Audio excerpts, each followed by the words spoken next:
दोस्तों नमस्कार। आपको पता ही है कि भारत कुछ साल पहले तक हथियारों को लेकर पूरी तरह से रूस पर निर्भर था। हमारी सेना में शामिल अधिकतर हथियार या तो रूसी हैं या रूसी टेक्नोलॉजी से बने हैं, लेकिन पिछले कुछ समय में भारत ने इस परिपाटी को बदला है। वह अब अधिकतर हथियार अपने देश में बना रहा है। वहीं विदेशों से खरीदे जाने वाले हथियार अब रूस के साथ साथ अमेरिका, इजराइल और फ्रांस से भी खरीदे जा रहे हैं। पिछले कुछ सालों पर नजर डाले तो फ्रांस भारत के एक बड़े डिफेंस पार्टनर के रूप में उभरता नजर आया है। इसमें फाइटर जेट, सबमरीन और इंजन को लेकर दोनों देशों में बड़ी डील हो चुकी या होने पर है। भारत और फ्रांस दोस्ती के नए आयाम लिख रहे हैं। वह भारत की हर तरह से मदद करने को तैयार खड़ा नजर आता है। राफेल एयरक्राफ्ट के बाद सबमरीन और इंजन को लेकर दोनों देश आगे बढ़ रहे हैं। हमारी आज की पोस्ट भारत और फ्रांस के बीच बढ़ते आत्मविश्वास और नजदीकियों पर है। जैसा कि आपको पता ही है, भारतीय सेना के पास अधिकतर एयरक्राफ्ट रूसी हैं, जो कि काफी ज्यादा पुराने हो चुके हैं, जिनमें MiG-21, MiG-29, सुखोई 30, मिराज 2000 यह काफी ज्यादा पुराने हो चुके हैं। और इनमें से मिराज और सुखोई 30 को भारतीय सेना अभी काफी लंबे समय तक काम में लेती रहेगी। वहीं बात करें हमारे सबसे नए लड़ाकू विमान राफेल की, तो भले ही यह हमारे लिए नया हो, लेकिन इसने अपनी पहली उड़ान 1986 में भरी थी। इससे पता चलता है कि इसे बने लगभग 4 दशक से भी ज्यादा का समय हो चुका है। वहीं भारत भी इसे काफी लंबे समय तक काम में लेता रहेगा।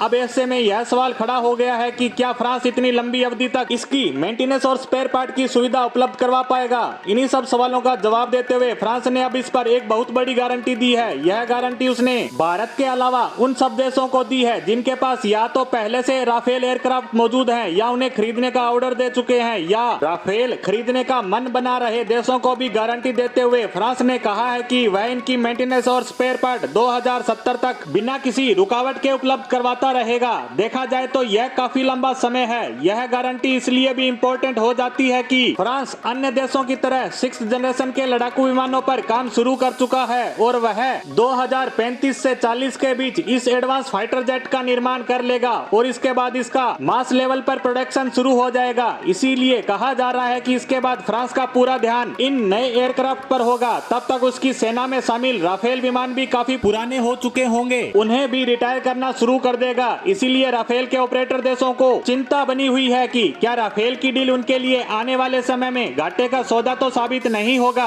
अगर ऐसा हुआ तो इतने महंगे लड़ाकू विमान मेंटेनेंस और स्पेयर पार्ट की कमी से नकारा हो जाएंगे। भारत के बाद लगभग 300 राफेल विमानों का ऑर्डर फ्रांस को मिल चुका है, लेकिन अब फ्रांस ने 2070 तक इसके मेंटेनेंस की गारंटी लेकर सभी देशों को चिंता मुक्त करने का काम किया है। आने वाले समय में इनमें किसी भी तरह की टेक्निकल कमी, सर्विस या स्पेयर पार्ट फ्रांस द्वारा पूरी जिम्मेदारी से उपलब्ध करवाए जाते रहेंगे और हम 2070 तक आसमान में इस खतरनाक लड़ाकू विमान को उड़ता देखेंगे। इसी उम्मीद के साथ हमारी आज की पोस्ट को यहीं समाप्त करते हैं। धन्यवाद।